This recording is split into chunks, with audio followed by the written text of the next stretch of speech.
Hey everybody, welcome you all to mission competition. मैं राहुल गुप्ता से स्वागत करता हूं। 27 दिसंबर को होना है 66वीं बीपीएससी का पीटी का एग्जाम, जिसके रिगार्डिंग हमारा लगातार धुआंधार प्रैक्टिस सेट चल रहा है इडुटीरिया का। हमने इडुटीरिया का अब तक प्रैक्टिस सेट नंबर 14 तक कंप्लीट करा दिया है। कल वो अपलोड कर दिया गया है। आपने अगर अब तक वो नहीं देखा है, डिस्क्रिप्शन में आपको लिंक मिल जाएगा और हमारे आप चैनल के प्लेलिस्ट में जाएं, वहाँ पे 66 बीपीएससी प्रैक्टिस सेट अलग से डेडिकेटली वो एक प्लेलिस्ट बना दिया गया है, जहाँ पे आप जाके हमारे सारे प्रीवियस वीडियोस देख सकते हैं प्रैक्टिस सेट के। अभी का जो हमारा ये वीडियो है ये होगा प्रैक्टिस सेट नंबर 15 के ऊपर, जो कि इडुटीरिया सीरीज का हमारा आखिरी प्रैक्टिस सेट है। ये हमारा आज का आखिरी प्रैक्टिस सेट इडुटीरिया सीरीज का, ठीक है। तो इस जो प्रैक्टिस सेट का कट ऑफ मार्क्स है वो है 101 मार्क्स। तो आप हमें जरूर कमेंट करके बताएं कि आपके कितने स्कोर आए, आपने कट ऑफ स्कोर को टच किया या नहीं किया। चलिए बिना देरी किए आज का जो ये वीडियो है प्रैक्टिस सेट नंबर 15, इसको स्टार्ट करते हैं। फर्स्ट क्वेश्चन हमारा है, पृथ्वी पर सभी जीवन को बनाए रखना निम्न में से किस दिवस का वर्ष 2020 के लिए मुख्य विषय है। करेक्ट जो इसका आंसर हो जाएगा ऑप्शन नंबर ए हो जाएगा, विश्व वन्य जीव दिवस। ठीक है, तो ये जो विश्व वन्य जीव दिवस का ये थीम था और हर वर्ष विश्व वन्य जीव मनाया जाता है 3 मार्च को। ठीक है, चलिए नेक्स्ट क्वेश्चन सेकंड देख लेते हैं। बहुपक्षीय देशों का सैन्य अभ्यास मिलन 2020 कहाँ संपन्न हुआ। करेक्ट जो इसका आंसर हो जाएगा ऑप्शन नंबर सी हो जाएगा, विशाखापट्टनम और आंध्र प्रदेश में। थर्ड, जून 2020 में माइकल मार्टिन किस देश के नए प्रधानमंत्री चुने गए। करेक्ट जो हो जाएगा ऑप्शन नंबर बी हो जाएगा, आयरलैंड के। ठीक है, तो माइकल मार्टिन आयरलैंड के नए प्रधानमंत्री चुने गए हैं और आयरलैंड के संसद का जो निचला सदन है उसका एक विशेष स्पेशल बैठक किया गया, ठीक है, 27 जून को डबलिन में, और उसमें मतदान किया गया जिसमें ये जो है माइकल मार्टिन जो है ये प्रधानमंत्री चुने गए। फोर्थ देखते हैं, किस राज्य में 150 से अधिक लाइकेन प्रजाति के साथ भारत का पहला नीचेल पार्क स्थापित किया गया है। करेक्ट हो जाएगा ऑप्शन नंबर सी, उत्तराखंड में। नेक्स्ट 5, किस भारतीय अर्थशास्त्री को जर्मन बुक का प्रतिष्ठित शांति पुरस्कार प्रदान किया गया है। करेक्ट हो जाएगा option number C, Amartya Sen को। ठीक है, तो अमर्त्य सेन जो है भारत के प्रमुख अर्थशास्त्री ये रह चुके हैं और जर्मन बुक ट्रेड का जो है प्रतिष्ठित जो शांति पुरस्कार है इनको प्रदान किया गया है। अमर्त्य सेन जो है 1998 में नोबेल पुरस्कार तथा 1999 में जो है भारत रत्न से भी इनको सम्मानित किया जा चुका है। ठीक है, चलिए 36 क्वेश्चन नंबर 6 देखते हैं। 36वां आसियान शिखर सम्मेलन 2020 कहाँ आयोजित किया गया। करेक्ट हो जाएगा ऑप्शन नंबर डी, वियतनाम में। ठीक है, नेक्स्ट क्वेश्चन 7 देखते हैं। यूएन नेल्सन मंडेला पुरस्कार 2020 निम्न में से किसे दिया गया। करेक्ट हो जाएगा ऑप्शन नंबर ए, मोरियाना कार्मेट को। 8 देखते हैं, हाल ही में किस अंतरिक्ष एजेंसी का मुख्यालय का नाम मैरी जैक्सन के नाम पर रखने का निर्णय लिया गया है। करेक्ट जो इसका हो जाएगा ऑप्शन नंबर सी, नासा का। ठीक है, तो अमेरिकी अंतरिक्ष एजेंसी नासा ने वाशिंगटन डीसी में स्थित अपने मुख्यालय का नाम बदलकर मैरी जैक्सन के नाम पर रखने का फैसला किया है। वे नासा की पहली अफ्रीकी अमेरिकी अश्वेत महिला इंजीनियर थी। ठीक है, कौन, तो मैरी जैक्सन। नेक्स्ट क्वेश्चन की ओर हम बढ़ेंगे। 9, ई पंचायत पुरस्कार 2020 में किस राज्य को फर्स्ट स्टेज मिला है, प्रथम स्थान, फर्स्ट पोजीशन मिला है। करेक्ट हो जाएगा option number A, Himachal Pradesh को। 10 देखते हैं, जून 2020 में अनक्टैड UNCTAD अनक्टैड द्वारा जारी विश्व निवेश रिपोर्ट के अनुसार 2019 में भारत विश्व में FDI प्राप्तकर्ताओं के में किस स्थान पर है। करेक्ट जो जाएगा option number D, 9th position पे इंडिया एग्जिस्ट करता है। ठीक है, चलिए 11 देखते हैं। 20 जून 2020 को मनाया गया विश्व शरणार्थी दिवस का थीम था, क्या था ये बताना है। करेक्ट हो जाएगा option number A, every action counts. ठीक है, तो 20 जून 2020 को मनाया गया विश्व शरणार्थी दिवस का जो थीम है वो था एवरी एक्शन काउंट्स, राइट। चलिए sorry, invisible a tribute to Manohar Parrikar पुस्तक किसके द्वारा लिखी गई है।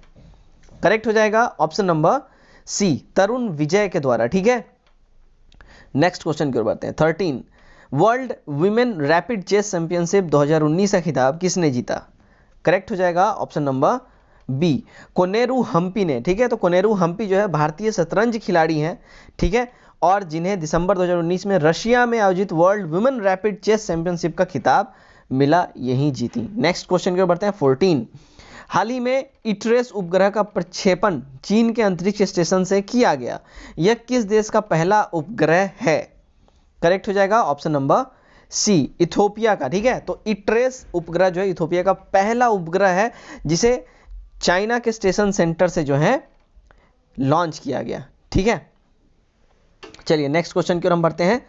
15, किस राज्य ने वंदे उत्कल जननी को राज्य गीत का दर्जा प्रदान किया है? वंदे उत्कल जननी, करेक्ट हो जाएगा option number C, Orissa government ने, ठीक है। नेक्स्ट 16 देखते हैं। मई 2020 में किस राज्य के प्रसिद्ध काले चावल को जीआई टैग प्रदान किया गया है? करेक्ट हो जाएगा ऑप्शन नंबर डी, मणिपुर के, राइट। 17 देखते हैं। फरवरी 2020 में किस देश के साथ भारत ने रियूनियन द्वीप समूह में P-8 एयरक्राफ्ट द्वारा संयुक्त गश्त का आयोजन किया? करेक्ट हो जाएगा ऑप्शन नंबर बी, फ्रांस के साथ, ठीक है। तो फर्स्ट टाइम, पहली बार भारत और फ्रांस ने अंतर्राष्ट्रीय समुद्री मार्गों की सुरक्षा बनाए रखने के लिए फ्रेंच नेवी के कर्मियों के साथ रियूनियन द्वीप समूह में जो है संयुक्त अभ्यास इन्होंने किया, ठीक है। नेक्स्ट 14वें दक्षिण एशियाई खेल का आयोजन कहां प्रस्तावित है? करेक्ट हो जाएगा ऑप्शन नंबर सी, पाकिस्तान में, ठीक है। तो 14th दक्षिण एशियाई साउथ एशियन गेम्स का जो आयोजन है वर्ष 2021 में पाकिस्तान में यह प्रस्तावित है, ठीक है। 19 देखते हैं। अर्जुन पुरस्कार 2020 से सम्मानित दिव्य काकरान का संबंध किस खेल से है? करेक्ट हो जाएगा ऑप्शन नंबर डी, कुश्ती से, ठीक है। 20 देखते हैं। जनवरी 2020 में भारत ने होर्मुज शांति पहल में हिस्सा लिया, इसका आयोजन कहां किया गया था? करेक्ट हो जाएगा ऑप्शन नंबर ए, ईरान में, ठीक है। 21 देखते हैं। वर्ष 2023 में पुरुष हॉकी विश्व कप का आयोजन कहां किया जाएगा? करेक्ट हो जाएगा ऑप्शन नंबर सी, इंडिया में किया जाएगा, ठीक है। तो 2023 में ये होने वाला है मेंस हॉकी वर्ल्ड कप, ठीक है, पुरुष हॉकी विश्व कप। इसका आयोजन भारत के उड़ीसा में किया जाएगा, ये याद रखें आप लोग, उड़ीसा में ये किया जाएगा। नेक्स्ट बढ़ते हैं। नेक्स्ट हमारा है क्वेश्चन नंबर 22। भारत का पहला सजीव पाल कला संग्रहालय किस राज्य में स्थापित किया जाएगा? करेक्ट हो जाएगा ऑप्शन नंबर ए, कर्नाटक में, ठीक है। 23 देखते हैं। सितंबर 2020 में किस संगठन के द्वारा कृतज्ञ हैकाथॉन का आयोजन किया गया? करेक्ट हो जाएगा ऑप्शन नंबर सी, भारतीय कृषि अनुसंधान परिषद का। 24 देखते हैं। किस भारतीय हवाई अड्डे को देश का पहला सिंगल यूज प्लास्टिक मुक्त हवाई अड्डा घोषित किया गया है? करेक्ट हो जाएगा option number A, IGI airport, ठीक है, यानी इंदिरा गांधी इंटरनेशनल एयरपोर्ट, इंदिरा गांधी अंतर्राष्ट्रीय हवाई अड्डा को, ठीक है, न्यू दिल्ली, ठीक है। चलिए 25 देखते हैं। 25 है हमारा, विश्व बैंक ने नमामि गंगे कार्यक्रम में जरूरी सहयोग को बढ़ाने और गंगा नदी की कायाकल्प करने के लिए भारत सरकार के साथ कितने मिलियन डॉलर के ऋण समझौते पर हस्ताक्षर किया है? करेक्ट हो जाएगा option number C, 400 million dollar पे, ठीक है। नेक्स्ट क्वेश्चन हमारा क्वेश्चन नंबर 26, ओके। विश्व व्यापार संगठन का 25वां ऑब्जर्वर देश कौन बन गया है, ये बताना है। करेक्ट हो जाएगा ऑप्शन नंबर ए हो जाएगा तुर्कमेनिस्तान, ठीक है। तो जुलाई 2020 में तुर्कमेनिस्तान जो है विश्व व्यापार संगठन, ठीक है, जो कि WTA, इसका जनरल काउंसिल असेंबली ने मिड ईस्ट एशिया से तुर्कमेनिस्तान को 25th अपना ऑब्जर्वर कंट्री के रूप में चुना है। 27 देखते हैं। 27 क्या बोल रहा है? प्रधानमंत्री नरेंद्र मोदी ने किस देश के राष्ट्रपति यू विन मिंत के साथ सामाजिक आर्थिक विकास पर ध्यान केंद्रित करते हुए 10 समझौतों पर हस्ताक्षर किए? करेक्ट हो जाएगा option number A, Myanmar, right. चलिए 28 देखते हैं। अप्रैल 2020 में किस देश के साथ नूर नामक सैन्य उपग्रह का सफलतापूर्वक प्रशिक्षण किया गया? करेक्ट हो जाएगा ऑप्शन नंबर ए, इराक के द्वारा, ठीक है। I am sorry, extremely sorry, यहाँ पे ऑप्शन नंबर हमारा बी करेक्ट है, ईरान के साथ हो जाएगा, राइट। तो ईरान के द्वारा जो है नूर नामक सैन्य उपग्रह का अप्रैल 2020 में सफलतापूर्वक परीक्षण किया गया है। इराक नहीं है, ईरान है, राइट। चलिए 29 देखते हैं हम। सतत विकास लक्ष्य सूचकांक 2020 में भारत का कौन सा स्थान प्राप्त हुआ है? भारत को कौन सा स्थान प्राप्त हुआ है ये बताना है। करेक्ट हो जाएगा ऑप्शन नंबर डी हो जाएगा 117th, ठीक है। जून 2020 में सतत विकास जो समाधान नेटवर्क द्वारा ये जो जारी किए जाते हैं ये रिपोर्ट, इसमें सतत विकास लक्ष्य सूचकांक 2020 में भारत का जो रैंक है 117वां है और स्वीडन का इस सूची में फर्स्ट रैंक है, फर्स्ट स्वीडन। 30 देखते हैं। 30 जनवरी 2020 में किस देश को G77 G77 का अध्यक्षता हस्तांतरित की गई है? करेक्ट हो जाएगा ऑप्शन नंबर सी हो जाएगा, गुयाना, ठीक है। तो जनवरी 2020 में गुयाना को G77 की अध्यक्षता हस्तांतरित की गई है और G77 विश्व के विकासशील देशों का एक संगठन है, ये आप याद रखें, G77, ठीक है। 31 देखते हैं, निम्नलिखित में से कौन सा कर संघ द्वारा लगाया जाता है और राज्यों द्वारा एकत्र और विनियोजित किया जाता है? करेक्ट हो जाएगा option number A, stamp duty, ठीक है। चलिए 32 देखते हैं, इनलैंड मछली के उत्पादन में बिहार का स्थान क्या है, ये बताना है। करेक्ट हो जाएगा option number D, 4th position है, ठीक है। इनलैंड मछली के उत्पादन में बिहार जो है देश में 4th पोजीशन पे आता है। 33 देखते हैं, विश्व व्यापार संगठन के शासन के तहत सबसे पसंदीदा राष्ट्र खंड निम्नलिखित के सिद्धांत पर आधारित है। करेक्ट हो जाएगा ऑप्शन नंबर ए हो जाएगा, राष्ट्रों के बीच गैर भेदभाव, ठीक है। तो विश्व व्यापार संगठन जो है इस शासन के तहत सबसे पसंदीदा राष्ट्र खंड राष्ट्रों के बीच गैर भेदभाव सिद्धांत पर यह काम करती है, आधारित है। 34, बिहार में किस वित्तीय वर्ष से परिणामी बजट प्रस्तुत करने की शुरुआत की गई? करेक्ट हो जाएगा ऑप्शन नंबर बी, 2006 और 7 से, ठीक है, 2006-7 से। आईएमएफ का मुख्य कार्य क्या है? करेक्ट हो जाएगा ऑप्शन नंबर बी, सदस्य देशों की भुगतान समस्याओं को संतुलन को हल करना, ठीक है, इसमें मदद करना, ठीक है। तो आईएमएफ का मुख्य कार्य सदस्य देशों की भुगतान समस्याओं के संतुलन को हल करने में मदद करना, ये आईएमएफ का मेन वर्क है, ठीक है। 36 देखते हैं, हॉट मनी शब्द का उपयोग किस के लिए किया जाता है, किस चीज के लिए किया जाता है, ये बताना है। करेक्ट हो जाएगा ऑप्शन नंबर डी, विदेशी पोर्टफोलियो निवेश, ठीक है। तो हॉट मनी वह निवेश है जो वित्तीय बाजारों के बीच जल्दी से स्थानांतरित हो जाता है, ट्रांसफर हो जाता है, और विदेशी पोर्टफोलियो निवेश को हॉट मनी कहा जाता है यहाँ पे। 37 देखते हैं, किसी देश के भुगतान संतुलन का व्यवस्थित रिकॉर्ड है। करेक्ट हो जाएगा, इसका हो जाएगा ऑप्शन नंबर ए हो जाएगा, सामान्य रूप से 1 वर्ष की अवधि के दौरान देश के सभी आयात और निर्यात का लेन देन। 38 देखते हैं, निम्नलिखित में से कौन सा पूंजी खाता नहीं है? करेक्ट हो जाएगा ऑप्शन नंबर सी, निजी प्रेषण, ठीक है। 39 देखते हैं, भारतीय रुपए की पूंजी खाता परिवर्तनीयता का अर्थ है क्या? करेक्ट हो जाएगा ऑप्शन नंबर सी, वित्तीय परिसंपत्तियों के व्यापार में के उद्देश्य से किसी भी विदेशी मुद्रा से भारत रुपए का आदान प्रदान किया जा सकता है, ये मतलब होता है, ठीक है। 40 देखते हैं, भारत में विदेशी मुद्रा भंडार का रख रखाव कौन करता है? करेक्ट हो जाएगा ऑप्शन नंबर ए, आरबीआई, भारतीय रिजर्व बैंक, ठीक है।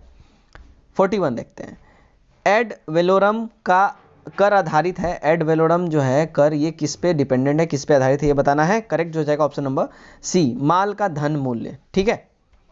42 देखते हैं, 42 क्या बोल रहा है? 42 बोल रहा है, नाबार्ड के संदर्भ में निम्नलिखित कथनों पर विचार करें, ठीक है। तो पहला जो स्टेटमेंट है, नाबार्ड की स्थापना ग्रामीण बैंकों के क्षेत्र में लगे संगठनों के कर्तव्यों के समन्वय के उद्देश्य से की गई है। नाबार्ड से पहले नाबार्ड का कार्य भारतीय रिजर्व बैंक द्वारा किया जाता था। नाबार्ड प्रत्यक्ष वित्त और पुनर्वित्ति दोनों प्रदान करता है। तो यहाँ जो करेक्ट हमारा स्टेटमेंट हो जाएगा वो ऑप्शन नंबर ए होगा, सिर्फ फर्स्ट और सेकंड ही है, ठीक है। नाबार्ड की स्थापना ग्रामीण ऋण के क्षेत्र में लगे संगठनों के कर्तव्यों के समन्वय के उद्देश्य से की गई है। सेकंड हमारा है, नाबार्ड से पहले नाबार्ड का जो जितना भी कार्य होता वो रिजर्व बैंक ऑफ इंडिया ही किया करता था, ठीक है। चलिए 43 देखते हैं, भारत में कंपनियों के विलय और अधिग्रहण को विनियमित कौन करता है? करेक्ट जो इसका आंसर हो जाएगा ऑप्शन नंबर बी हो जाएगा, भारत का प्रतिस्पर्धा आयोग, राइट। चलिए 44 देखते हैं, 44 क्या बोल रहा है, न्यूनतम समर्थन मूल्य यानी एमएसपी के बारे में निम्नलिखित तत्वों में विचार करें। स्टेटमेंट्स क्या है हम देख लेते हैं। न्यूनतम समर्थन मूल्य एमएसपी आर्थिक मामले की कैबिनेट समिति द्वारा प्रस्तावित किया जाता है। न्यूनतम समर्थन मूल्य को किसी लागत और कीमतों के लिए आयोग द्वारा मंजूरी दी जाती है और एमएसपी के स्तर पर नीति आयोग अंतिम निर्णय लेती है, ठीक है। उपरोक्त कथनों में से कौन सा सही नहीं है, यहाँ पे ये बताना है। तो इसका जो करेक्ट हो जाएगा ऑप्शन नंबर यहाँ पे डी है, तीनों स्टेटमेंट्स यहाँ पे सही नहीं है, ठीक है। एमएसपी को कृषि लागत और मूल्य आयोग यानी सीएससीपी जो है इसकी सिफारिश पर तय किया जाता है, ठीक है। चलिए 45 देखते हैं, वृद्धि हार्मोन स्रावित होता है, कहाँ से स्रावित होता है ये बताना है। तो करेक्ट जो हो जाएगा ऑप्शन नंबर ये हो जाएगा, प्यूटरी ग्रंथि से, ठीक है। नेक्स्ट 46, वैसोप्रेसिन का कार्य क्या है ये बताना है। करेक्ट हो जाएगा ऑप्शन नंबर यहाँ पे ये हमारा करेक्ट होगा, क्योंकि वैसोप्रेसिन जो है इसको वैसोप्रेसिन को एंटीयूरेटिक हार्मोन भी कहा जाता है। यह हार्मोन गुर्दों के द्वारा अवश्य तरल पदार्थ बनाने व रक्त वाहिकाओं को संकुचित होने में मदद करता है। वह रक्तचाप नियंत्रित करने में भी इसका जो मेजर रोल होता है। ठीक है, चलिए, तो रक्तचाप को कम करना यानी नियंत्रित करना, ये भी हो जाएगा। धमनी संकुचन, ये भी सही हो जाएगा। ठीक है, चलिए 47 देख लेते हैं। कार्बोहाइड्रेट उपापचय को किसके द्वारा नियंत्रित किया जाता है? करेक्ट हो जाएगा ऑप्शन नंबर सी, इंसुलिन द्वारा। ठीक है। 48 विटामिन के शरीर के किस भाग में संश्लेषित किया जाता है? करेक्ट हो जाएगा ऑप्शन नंबर डी हो जाएगा, बड़ी आंत में। ठीक है, विटामिन के का संश्लेषण शरीर में होता है और ये रुधिर के स्कंदन के लिए आवश्यक होता है और ये बड़ी आंत में होता है। राइट, चलिए नेक्स्ट 49 देखते हैं। 49 क्या बोल रहा है? पीला एंजाइम किसे कहते हैं? करेक्ट हो जाएगा option number A, vitamin B2 को पीला एंजाइम कहते हैं और B2 जो है इसका जो केमिकल जो नेम होता है वो राइबोफ्लोविन है। ठीक है, 50 देखते हैं। 50 क्या बोल रहा है? मानव शरीर में क्रेनियल तंत्रिकाओं का संख्या कितना है? करेक्ट हो जाएगा ऑप्शन नंबर ए, 12 जोड़े। ठीक है, चलिए 51 देखते हैं। निम्नलिखित में से कौन सा खाद्य श्रृंखला का सही क्रम है? करेक्ट हो जाएगा ऑप्शन नंबर ए, घास, कीट, मेंढक, सर्प जो है और गरुड़, ये जो है सही खाद्य श्रृंखला का सही क्रम है। 52 देखते हैं। जल में वायु का बुलबुला किसकी भांति व्यवहार करता है? करेक्ट हो जाएगा ऑप्शन नंबर सी, अवतल लेंस की भांति। ठीक है, तो जल, पानी में जो है, जल में जो है डूबा हुआ वायु का बुलबुला अवतल लेंस की भांति जो है इन्हीं के द्वारा, इन्हीं के तरह जो है व्यवहार करता है, अवतल लेंस की तरह। 53 ताप के निम्न में से किस पैमाने में ऋणात्मक मान नहीं होता है? करेक्ट जो इसका आंसर है होगा ऑप्शन नंबर बी, केल्विन में। ठीक है। 54 निम्न में से कौन सा एक पदार्थ प्राकृतिक बहुलक है? करेक्ट हो जाएगा ऑप्शन नंबर ई। ठीक है, क्योंकि प्राकृतिक बहुलक जो है रेशम, ऊन, डीएनए, सेलुलोज और प्रोटीन। ठीक है, सेलुलोज, रेशम, प्रोटीन, ये सब जो है प्राकृतिक बहुलक है।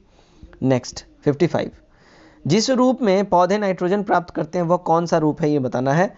करेक्ट हो जाएगा ऑप्शन नंबर बी हो जाएगा हमारा, नाइट्रेट। ठीक है। 56 लिपिड होते हैं, क्या होते हैं लिपिड? करेक्ट जो इसका हो जाएगा ऑप्शन नंबर ई हो जाएगा, क्योंकि जैविक स्रोतों से प्राप्त लाभदायक पदार्थों में वसा, तेल, मोम और फास्फोलिपिड प्रमुख होते हैं। ये सभी पदार्थ लिपिड कहलाते हैं। ठीक है, वसा, मोम, तेल, ये सब लिपिड ही होते हैं। 57 ग्लाइकोजन, स्टार्च तथा सेलुलोज किसके बहुलक हैं? करेक्ट हो जाएगा ऑप्शन नंबर बी हो जाएगा, ग्लूकोज के। ठीक है। 58 देखते हैं। पुष्ट तनाव किसके कारण पैदा होता है? इसका जो करेक्ट आंसर हो जाएगा ऑप्शन नंबर बी हो जाएगा, अणुओं के बीच ससंजक बल द्वारा। ठीक। 59 निम्नलिखित में से किसका उपयोग अग्निशामक के रूप में किया जाता है? करेक्ट हो जाएगा option number C, baking soda का। ठीक है, तो बेकिंग सोडा का जो है ना, sodium hydrogen carbonate, sodium bicarbonate तथा खाने का सोडा आदि नामों से भी ये जाना जाता है और ये जो है एंटासिड का भी संघटक होता है। ठीक है, और क्षारीय होने के कारण यह पेट में अम्ल की अधिकता को उदासीन करके राहत पहुंचाता है। इसका उपयोग सोडा अम्ल अग्निशामक के रूप में भी किया जाता है। ठीक है, चलिए 60 क्या बोल रहा है? एरोसोल का उदाहरण है, क्या है एरोसोल का उदाहरण? करेक्ट हो जाएगा ऑप्शन नंबर सी हो जाएगा, धुआं। ठीक है। नेक्स्ट 61 देखते हैं। सीसा पेंसिल में सीसा का प्रतिशत कितना होता है? सीसा पेंसिल में सीसा का परसेंटेज, मात्रा कितना होता है, ये बताना है। करेक्ट हो जाएगा ऑप्शन नंबर ए हो जाएगा, 0%। ठीक है, तो सीसा पेंसिल में सीसा नहीं होता है। जब ग्रेफाइट को मोम के साथ मिलाया जाता है तो सीसा पेंसिल बनता है, ये याद रखें आप लोग। ठीक है, तो क्वेश्चन तो काफ़ी ट्रिकी है। सीसा पेंसिल में सीसा प्रतिशत कितना होता है? जब सीसा पेंसिल ही है तो लोग यही सोचेंगे सीसा इसमें होता ही होगा, बट नहीं होता है। ठीक है, ग्रेफाइट को मोम के साथ जब मिलाया जाता है और पिघलाया जाता है तब सीसा पेंसिल का निर्माण होता है। फिर 62 देखते हैं। वयस्क पुरुष में आरबीसी की सामान्य संख्या कितनी होती है? करेक्ट हो जाएगा ऑप्शन नंबर डी हो जाएगा, 5.4 मिलियन। 63 प्रकाश का रंग निर्धारित होता है उसके किस चीज से? करेक्ट हो जाएगा ऑप्शन नंबर बी, तरंग दैर्ध्य से। ठीक। 64 निम्न में से कौन सा वायु का अकार्बनिक गैसीय प्रदूषक है? करेक्ट हो जाएगा option number B, hydrogen sulphide. 65 मानव शरीर में विटामिन ए संचित रहता है कहाँ? करेक्ट हो जाएगा ऑप्शन नंबर बी, यकृत में। ठीक है। 66 पुष्प में नर लैंगिक अंग कौन से हैं? करेक्ट हो जाएगा ऑप्शन नंबर बी, पुंकेसर। ठीक है, तो पुष्प में मादा जनन अंग जो है स्त्री केसर और नर लैंगिक जन जो होते हैं वो अंग पुंकेसर जो होते हैं ये होते हैं। ठीक है, और स्त्री केसर के अंतर्गत वार्तिका, वर्तिकाग्र, अंडाशय ये सब आते हैं, और पुंकेसर के अंतर्गत परागकोश, परागकण, तंतु ये सब आते हैं पुंकेसर के अंदर। ठीक है, 67 देखते हैं, सेंधा नमक में कौन सा खनिज होता है? करेक्ट हो जाएगा ऑप्शन नंबर बी होता सोडियम होता है। ठीक है, 68 देखते हैं। अब यहाँ से मैथ्स के क्वेश्चन स्टार्ट है, तो मैं इसका फटाफट आंसर बताऊंगा, आप स्क्रीनशॉट लेते जाएं, आंसर के साथ स्क्रीनशॉट लें और खुद से सॉल्व करके जरूर से जरूर देखें। ठीक है, तो एक कक्षा में 30 छात्रों का की आयु जो है औसत 18 वर्ष है। यदि 2 और अन्य छात्रों की आयु की भी गणना की जाती है तो सभी छात्रों का जो औसत 1 वर्ष बढ़ जाता है। तो उन 2 छात्रों की आयु का औसत ज्ञात कीजिए, कितना होगा? करेक्ट हो जाएगा ऑप्शन नंबर ए। 69 देखते हैं, एक कार ए तथा बी के बीच की दूरी 45 मिनट में तय करती है, 45 मिनट में तय करती है। यदि कार की गति 8 किलोमीटर पर आवर है कम कर दी जाती है तो वह समान दूरी 49.5 मिनट में तय करती है। तो ए तथा बी के बीच की दूरी क्या होगी ये बताना है। करेक्ट हो जाएगा ऑप्शन नंबर बी, 66 किलोमीटर्स। अब यहाँ पे हम देखते हैं 70, दी गई श्रृंखला में अगला पद ज्ञात करें। करेक्ट हो जाएगा ऑप्शन नंबर डी, 885। 71 देखते हैं, 300 ग्राम चीनी के घोल में 40% चीनी है, इनमें कितने ग्राम चीनी और मिलाई जाए कि नए घोल में 50% चीनी हो? करेक्ट हो जाएगा ऑप्शन नंबर डी, 60 ग्राम। 72 देखते हैं, यदि n एक घन पूर्णांक हो, ठीक है, तो x⁴n माइनस a⁴n पूर्णतः x प्लस a से विभक्त होगा। ठीक है, तो इसका जो करेक्ट जो आंसर हो जाएगा ऑप्शन नंबर बी हो जाएगा, केवल n के सम मानों के लिए। 73 देखते हैं, साधारण ब्याज की एक निश्चित दर से कोई धन 20 वर्ष में दुगुना हो जाता है तो इस धन को तिगुना होने में कितना समय लगेगा? करेक्ट सी। 74, किसी संख्या में 7 जोड़कर योगफल को 5 से गुना करके गुणनफल को 9 से भाग देते हैं। इस प्रकार प्राप्त भागफल में से 3 घटाने पर 12 शेष बचता है, तो संख्या ज्ञात करें। करेक्ट हो जाएगा ऑप्शन नंबर सी, 20। 75 देखते हैं, थोड़ा सा जूम आउट आपके लिए मैं कर देता हूँ। यस, निम्न चार्ट में किसी राष्ट्र द्वारा किसी विशेष वर्ष में विभिन्न खेलों पर किए गए व्यय को दर्शाया जाता है। ठीक है, चार्ट का ध्यान से अध्ययन करें और प्रश्नों का उत्तर दें। तो यहाँ जो ये चार्ट है इसके हिसाब से आंसर देना है। इसका जो करेक्ट हो जाएगा ऑप्शन नंबर डी हमारा हो जाएगा 33.1/3%। ठीक है, चलिए अब नेक्स्ट क्वेश्चन की ओर हम बढ़ते हैं। नेक्स्ट हमारा है 77, एक द्विघात समीकरण के मूल्य 2 + √5 तथा 2 - √5 है, तो समीकरण क्या होगा? करेक्ट जो हो जाएगा ऑप्शन नंबर ए हो जाएगा। ठीक है, चलिए 78 देखते हैं, भारत में उच्च न्यायालयों के न्यायाधीशों का पद की शपथ दिलवाते हैं कौन, ये बताना है। करेक्ट हो जाएगा ऑप्शन नंबर बी हो जाएगा, राज्य के राज्यपाल। ठीक है, तो भारत में उच्च न्यायालयों के न्यायाधीशों को शपथ भारत के राज्यपाल दिलवाते हैं, और अगर सुप्रीम कोर्ट की बात की जाए तो हमारे राष्ट्रपति दिलवाते हैं। ठीक है, 79 देखते हैं, राष्ट्रपति और उपराष्ट्रपति के चुनाव से संबंधित चुनावी विवादों का निपटारा कौन करता है? करेक्ट हो जाएगा ऑप्शन नंबर हमारा सी हो जाएगा, भारत का सर्वोच्च न्यायालय यानी supreme court of India. 80, Bharat के संविधान में कल्याणकारी राज्य का आदर्श निहित है कहाँ? करेक्ट हो जाएगा ऑप्शन नंबर डी, राज्य के नीति निर्देशक तत्व में। 81, निम्न में से कौन विधि के शासन का प्रमुख लक्षण है? करेक्ट हो जाएगा ऑप्शन नंबर ई हो जाएगा, क्योंकि शक्तियों का परिसीमन। ठीक है, समिति, सरकार, स्वतंत्रता और नागरिक अधिकार। ठीक है, ये हो गया। उसके बाद विधि के समक्ष समानता। ठीक है, विधि के समक्ष, ये सारे के सारे जो है प्रमुख लक्षण हैं। नेक्स्ट 82 देखते हैं, भारत में मताधिकार का निर्वाचित होने का अधिकार है। ठीक है, करेक्ट जिसका आंसर हो जाएगा ऑप्शन नंबर डी हो जाएगा, संवैधानिक अधिकार है। नेक्स्ट क्वेश्चन है क्वेश्चन नंबर 83, भारत के सर्वोच्च न्यायालय के अधिकार क्षेत्र को बढ़ाने का अधिकार है किसके पास? करेक्ट हो जाएगा ऑप्शन नंबर बी हो जाएगा, संसद के पास ये अधिकार है। ठीक है, 84 देखते हैं, निम्न में से कौन सिविल सेवा बोर्ड के पदेनाध्यक्ष होते हैं? करेक्ट हो जाएगा ऑप्शन नंबर डी, कैबिनेट सचिव। ठीक है, तो सिविल सेवा बोर्ड के पदेनाध्यक्ष कैबिनेट सचिव होते हैं। अब देखते हैं 85, निम्नलिखित में से कौन भारत के संविधान के तहत नागरिकों का मौलिक कर्तव्य है? करेक्ट हो जाएगा ऑप्शन नंबर सी, देश की रक्षा करने के लिए और ऐसा करने पर राष्ट्रीय सेवा प्रदान करना जब ऐसा आह्वान किया जाए। ठीक है। 86 क्या बोल रहा है, निषेध का रिट उच्चतम या उच्च न्यायालय द्वारा जारी किया जाता है कब। करेक्ट हो जाएगा यहाँ ऑप्शन नंबर ए, एक अवर न्यायालय या अधिकरण को उसके अधिकार क्षेत्र से अधिक या प्राकृतिक न्याय के नियमों के विपरीत कार्य करने से रोकने के लिए। ठीक है। जब कोई निचली अदालत, ठीक है, सीधा सिंपल भाषा में समझ लें, जब कोई निचली अदालत जो है अगर कोई ऐसा फैसला दे दे जो कि मतलब उस फैसले के अगेंस्ट कोई चैलेंज करे सुप्रीम कोर्ट में, तो फिर उस फैसले को रोकने के लिए या उसकी समीक्षा करने के लिए निषेध रीट को जारी किया जाता है। या फिर कोई निचला अदालत अपने मतलब संवैधानिक क्षेत्र से बाहर बढ़ के किसी चीज़ को उसमें फैसला सुनाए तो उस चीज़ के लिए करता है। हाई कोर्ट और सुप्रीम कोर्ट दोनों ये कर सकते हैं। ठीक है। 87 देखते हैं। 87 क्या बोल रहा है, लोकसभा के अध्यक्ष को पद से हटाया जा सकता है, कैसे। करेक्ट जिसका आंसर हो जाएगा ऑप्शन नंबर डी, लोकसभा के सभी सदस्यों के बहुमत से पारित प्रस्ताव के द्वारा। 88 भारत का संविधान गणतंत्रात्मक है क्योंकि ये क्या है ये बताना है। करेक्ट हो जाएगा ऑप्शन नंबर डी, कोई वंशानुगत तत्व नहीं है इसमें, इस वजह से। ठीक। 89 बिहार में 1857 के आंदोलन के दौरान किन क्षेत्रों के जमींदारों ने ईस्ट इंडिया कंपनी की सहायता दी थी, यहाँ बताना है। करेक्ट हो जाएगा ऑप्शन नंबर ई। ठीक है। तो यहाँ जितने भी हैं ना उपरोक्त सभी, हथुआ, पंडौला, बेतिया, दरभंगा, ये उपरोक्त सभी क्षेत्र के जमींदार जो हैं 1857 का जो ये रिवॉल्ट हुआ था, ठीक है, अंग्रेजों की सहायता इन्होंने की थी अंग्रेजों को। 90 देखते हैं, किनके नेतृत्व में क्रांतिकारियों ने वायसराय लॉर्ड हार्डिंग की हत्या का असफल प्रयास किया। सॉरी, करेक्ट हो जाएगा ऑप्शन नंबर ई हो जाएगा हमारा। ठीक है। रास बिहारी बोस और सचिन सन्याल, ठीक है, इनके नेतृत्व में क्रांतिकारियों ने वर्ष 1912 में वायसराय लॉर्ड हार्डिंग की हत्या का असफल प्रयास किया था। 91 देखते हैं, बहावी आंदोलन का उद्देश्य क्या था। करेक्ट हो जाएगा ऑप्शन नंबर ई, क्योंकि बहावी आंदोलन जो है उनका उद्देश्य जो है ये जो है ना सामाजिक सुधार, धार्मिक सुधार, मुसलमानों पर पड़ने वाले पाश्चात्य प्रभावों का विरोध और भारत में ब्रिटिश सत्ता की समाप्ति, ये सारे इनके उद्देश्य थे।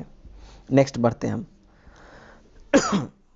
नेक्स्ट है हमारा 92, सुंग शासकों ने अपनी राजधानी कहाँ स्थापित की थी। करेक्ट हो जाएगा ऑप्शन नंबर ए, विदिशा में। राइट।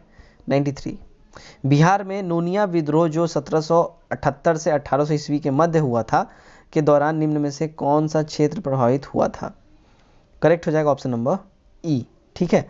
तो नोनिया एक सामाजिक जाति विशेष के लोग थे जो मुख्यतः शोरा बनाने का काम करते थे ये लोग। ठीक है। और इनके लिए जो उपरोक्त सभी जगहों पर अंग्रेजों के खिलाफ विद्रोह इन्होंने किया था, सारण में भी किया था, वैशाली में भी किया था, कटिहार में भी किया था, पूर्णिया में भी किया था इन्होंने नोनिया विद्रोह। ठीक है। 94 मुगल काल में निम्न में से किस व्यवस्था के अंतर्गत खड़ी फसल के आधार पर लगान का अनुमान लगाकर वसूली की जाती थी। करेक्ट हो जाएगा ऑप्शन नंबर सी, नमक। ठीक है। चलिए 95 देखते हैं, बिहार को मुगल साम्राज्य के प्रांत का दर्जा दिया, कब दिया ये बताना है। करेक्ट हो जाएगा ऑप्शन नंबर सी हो जाएगा 1580 ईस्वी में। ठीक है। तो अकबर के समय में जो है सन 1575 से 1576 ईस्वी में जो है क्या हुआ कि बंगाल एवं बिहार को मुगल साम्राज्य के अधीन लाया गया और 1580 ईस्वी में बिहार को मुगल साम्राज्य के प्रांत का दर्जा प्रदान किया गया और मानसिंह आगे चलकर बिहार के सूबेदार इनको नियुक्त किया गया और 1580 में बिहार प्रांत बनने के तुरंत बाद इनको जो है सूबेदार यहाँ का नियुक्त कर दिया गया। 1580 में बना मुगल साम्राज्य के अधीन। ठीक है। 96 कांग्रेस सम्मेलनों को शिक्षित भारतीयों के वार्षिक राष्ट्रीय मेले की संज्ञा दी। ठीक है। कांग्रेस सम्मेलन जो है इसको जो है शिक्षित भारतीयों के वार्षिक राष्ट्रीय मेले की संज्ञा किसने दी है ये बताना है। करेक्ट हो जाएगा ऑप्शन नंबर सी, लाला लाजपत राय ने।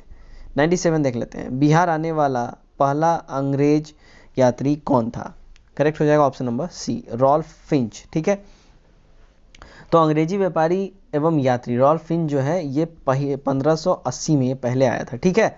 और अकबर के समय में व्यापारिक संभावनाओं का पता लगाने के लिए बिहार के क्षेत्रों का दौरा भी ये किया था। ऐसा करने वाला पहला फर्स्ट अंग्रेज था रॉल्फ फिंच। ठीक। नेक्स्ट बढ़ते हैं 98, युद्ध जिसमें भारत में मुस्लिम शक्ति की स्थापना हुई, कौन सा वो युद्ध था ये बताना है। करेक्ट हो जाएगा ऑप्शन नंबर बी, तराइन का सेकेंड वॉर। 99 शेरशाह ने विशुद्ध चांदी एवं तांबे के सिक्के का प्रचलन किया था। चांदी एवं तांबे के सिक्के का क्रमशः नाम क्या था, ये बताना है। करेक्ट हो जाएगा ऑप्शन नंबर सी, रुपया एवं दाम। ठीक है, तो शेरशाह की मुद्रा व्यवस्था जो है अत्यंत विकसित थी और इसके शुद्ध चांदी का रुपया जो है 180 ग्रेन का हुआ करता है। ठीक है, और तांबा जो है 380 ग्रेन का ये हुआ करता था। ठीक है, और रुपया एवं दाम जो है इस नाम से इसने चलाया और इसका जो है विनिमय जो इसने किया था 1:64 में इसका इसने विनिमय किया था। दिनार सोने के सिक्के का मध्यकाल में प्रचलित नाम था दिनार। ठीक है, सोने के सिक्के का। चलिए 100 देखते हैं। नीचे सूची 1 को सूची 2 के साथ सुमेलित कीजिए तथा सूचियों के नीचे दिए गए कूट का प्रयोग कर सही उत्तर का चयन कीजिए। ठीक है, तो इसका जो सही कूट हो जाएगा वो हो जाएगा ऑप्शन नंबर सी। ठीक है, बाबर जो है काबुल, इसका यहाँ, उसके बाद बाबर काबुल से रिलेट करता है। उसके बाद जो है अकबर जो है यहाँ सिकंदर से रिलेट करता है। ठीक है, उसके बाद यहाँ पे जहांगीर जो है लाहौर से और शाहजहां जो है आगरा से। ठीक, चलिए नेक्स्ट क्वेश्चन की ओर हम बढ़ते हैं। 101 क्या बोल रहा है? तारीखे शेरशाही पुस्तक के लेखक कौन है? करेक्ट हो जाएगा ऑप्शन नंबर बी, अब्बास खां सेखानी। ठीक है, तो तारीखे शेरशाही मध्यकालीन भारत की ऐतिहासिक जानकारी के लिए महत्वपूर्ण स्रोत है जिसका रचना अब्बास खां सेखानी द्वारा किया गया था। यह ग्रंथ 1588 के बाद लिखा गया था जो शेरशाह के जीवन व प्रशासन संबंधित महत्वपूर्ण जानकारी देता है। ठीक है, तारीखे शेरशाही अब्बास खां सेखानी। ठीक है, 102 देखते हैं। उपनिषदों का फारसी भाषा में अनुवाद कहलाता है क्या? करेक्ट हो जाएगा ऑप्शन नंबर बी, सिरे अकबर। 103 गौतम बुद्ध को ज्ञान की प्राप्ति गया में डैश नदी किनारे एक डैश वृक्ष के नीचे हुई थी। करेक्ट हो जाएगा ऑप्शन नंबर ई, यहाँ पे हो जाएगा फल्गु तथा निरंजना नदी। फल्गु तथा निरंजना एक ही नदी के दो नाम है, ये याद रखें आप लोग। ठीक है, फल्गु और निरंजना जो है ये एक ही नदी के दो नाम है, मतलब दोनों एक ही नदी है। ठीक है, अतः विकल्प बी और डी जो है, बी और डी दोनों सही होगा। फल्गु और पीपल वृक्ष, निरंजना और पीपल वृक्ष, यानी कि फल्गु बोल लो या निरंजना बोल लो, बात एक ही है। फल्गु नदी या निरंजना नदी, लेकिन वृक्ष जो है एक ही है भाई, पीपल ही है। ठीक है, तो डी हमारा करेक्ट हो जाएगा। 104 देखते हैं, 104 देखते हैं। ठीक है, सॉरी 104 हम देखते हैं।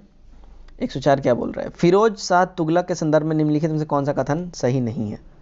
करेक्ट इसका जो हो जाएगा ऑप्शन नंबर ई हो जाएगा। ठीक है, ये जितने भी कथन है ये सारे के सारे सही हैं। वो भारत में नहरों का सबसे बड़ा जाल का निर्माण करने के लिए प्रसिद्ध है। उसने दीवाने खैरात विभाग को स्थापित किया जो गरीब मुसलमान अनाथ स्त्री और विधवाओं को आर्थिक सहायता देता था। वह हक के सर्ब नामक सिंचाई कर लगाने वाला दिल्ली का पहला सुल्तान था। उसे अशोक के 2 स्तंभों को मेरठ एवं टोपरा से दिल्ली लाने का श्रेय दिया जाता है। 105 देखते हैं। किस सुल्तान के काल में खालसा भूमि अधिक पैमाने पर विकसित हुई? करेक्ट हो जाएगा option number B, Alauddin Khilji के काल में। 106 हम बहुत बड़ी भूल करेंगे यदि हम बिहार की जनता और उसके मंत्रिमंडल को लीग के नेताओं के हिंसक व असभ्य आक्रमणों के आगे रक्षित छोड़ देंगे। ठीक है, वर्ष 1946 में यह बात किसने कही थी, यह बताना है। करेक्ट हो जाएगा ऑप्शन नंबर सी, सरदार पटेल।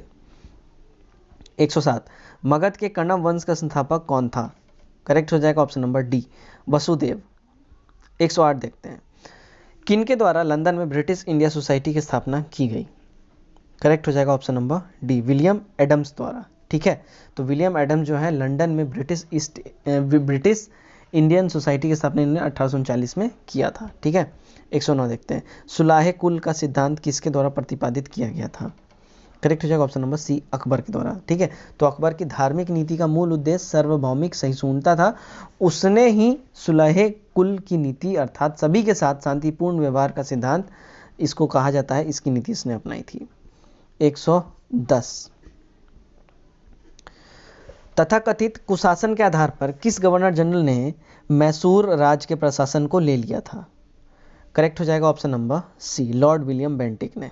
111 देव समाज का संस्थापक निम्न में से कौन था?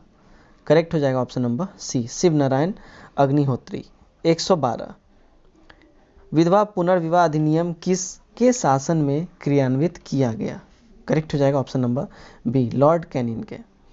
113 निम्न युग्मों में कौन सा सही सुमेलित है?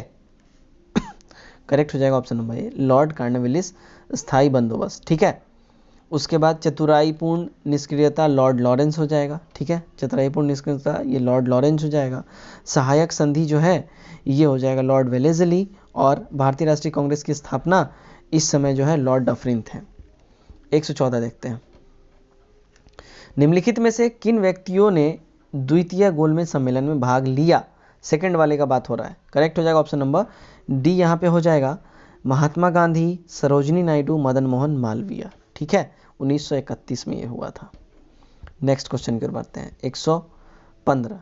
ठीक, 1904 ईस्वी में क्रांतिकारियों की गुप्त संस्था अभिनव भारत का गठन किया गया। कहाँ?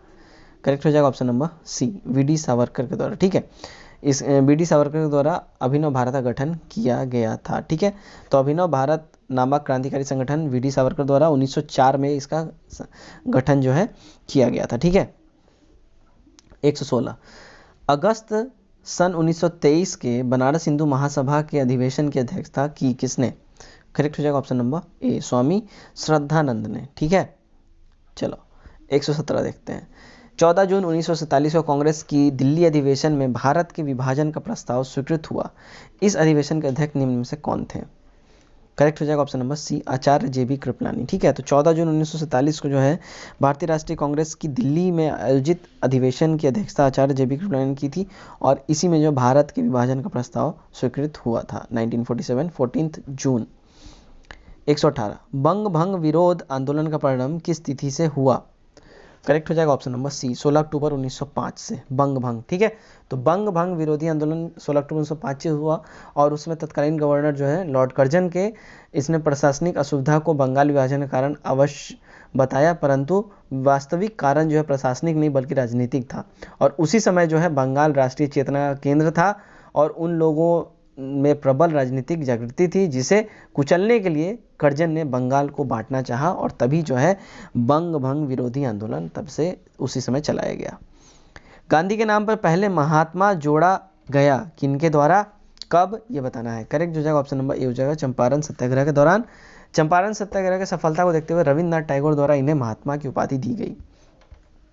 120 क्या बोला, निम्नलिखित में से किस एक नए सन 1857 में हाउस ऑफ कॉमन्स में एक याचिका प्रस्तुत करते हुए ब्रिटिश संसद में भारत के प्रत्यक्ष प्रतिनिधित्व की मांग की? करेक्ट हो जाएगा option number A, the Deccan association.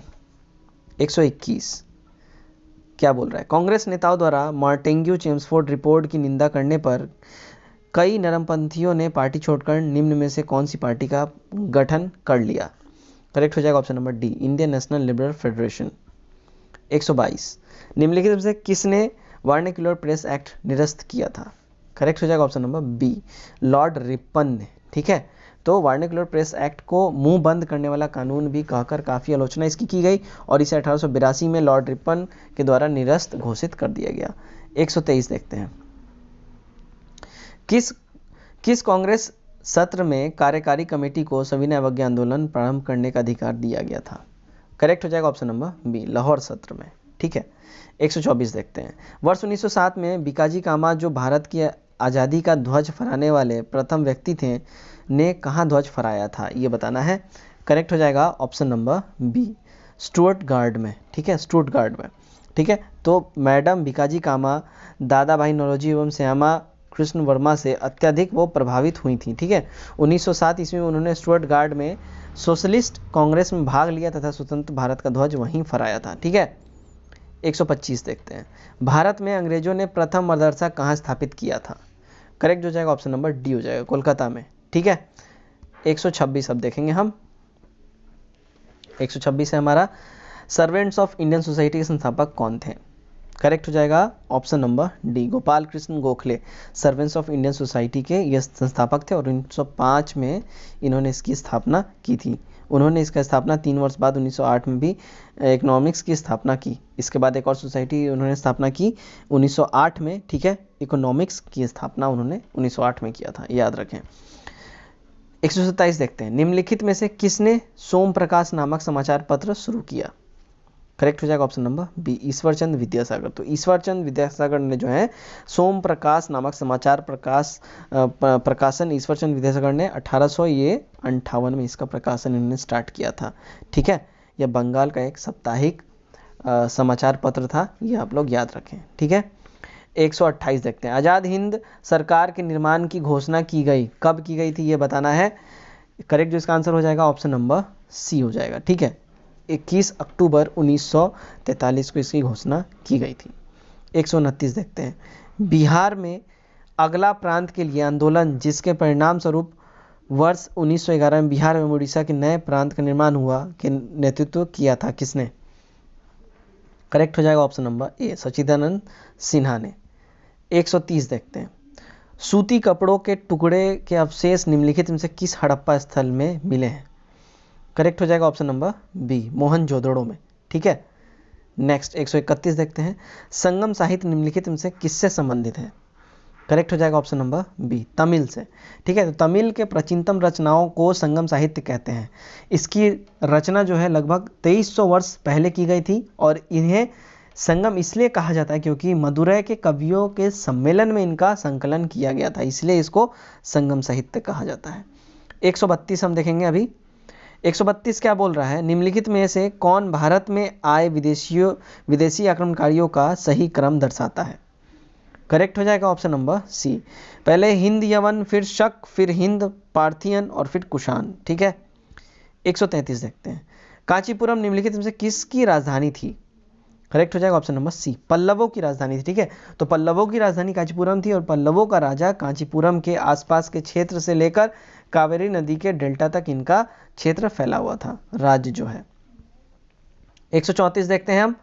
अरब यात्री इब्ने बतूता किस सुल्तान के काल में भारत आया था? करेक्ट हो जाएगा ऑप्शन नंबर बी, मोहम्मद बिन तुगलक के समय में। 135 ऑक्सीटोसिन हार्मोन का स्राव किस ग्रंथि से होता है?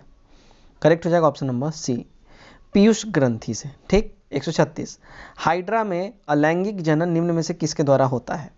करेक्ट हो जाएगा ऑप्शन नंबर बी, मुकुलन के द्वारा।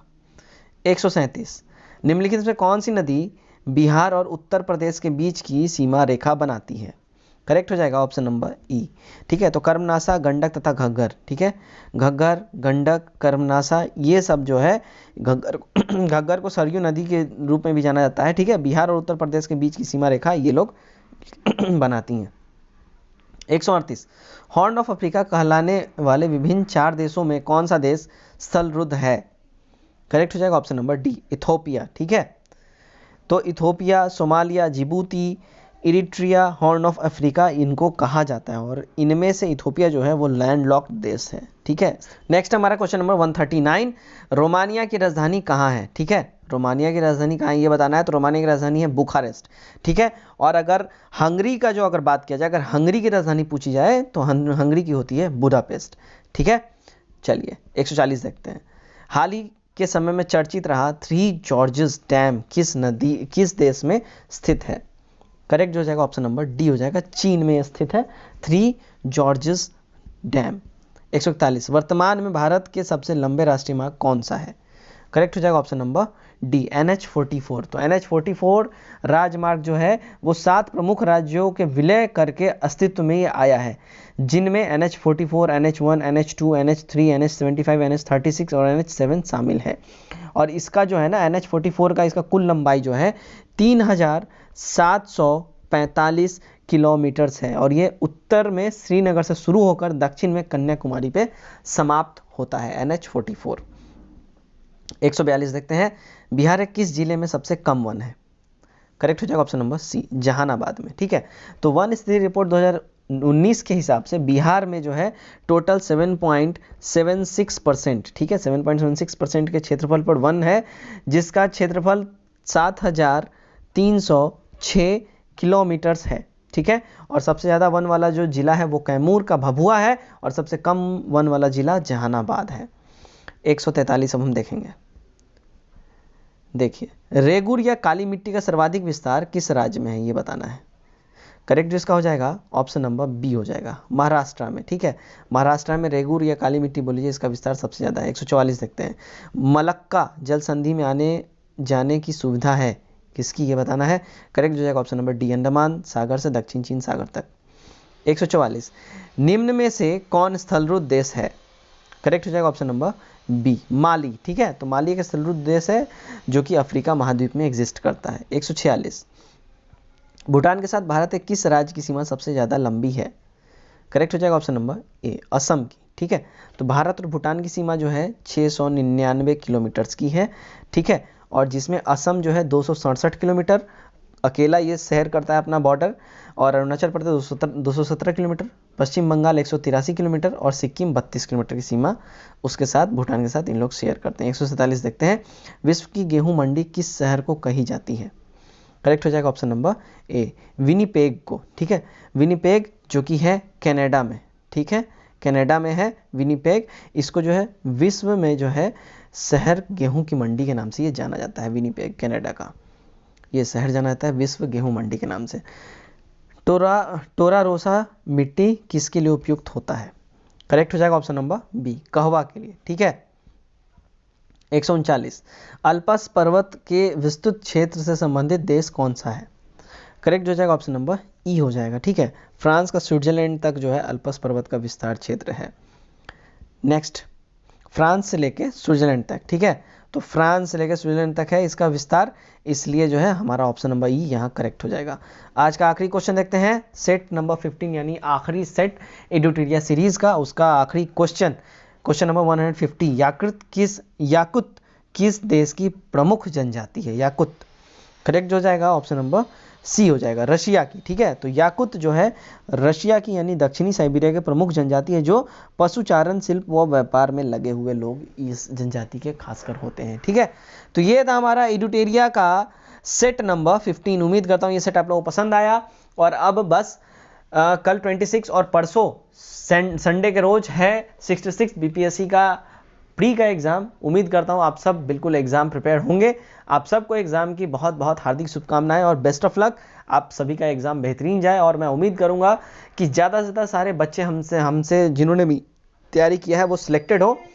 तो बस यही कामना के साथ आप लोगों से मैं विदा लेना चाहूँगा। तो आप सब हमसे जुड़े और हमें अपने सजेशंस देते रहें कि हम और बेहतर आपके लिए क्या कर सकते हैं। ठीक है, तो अभी के लिए बस इतना ही। Till then take care, bye bye and God bless you all.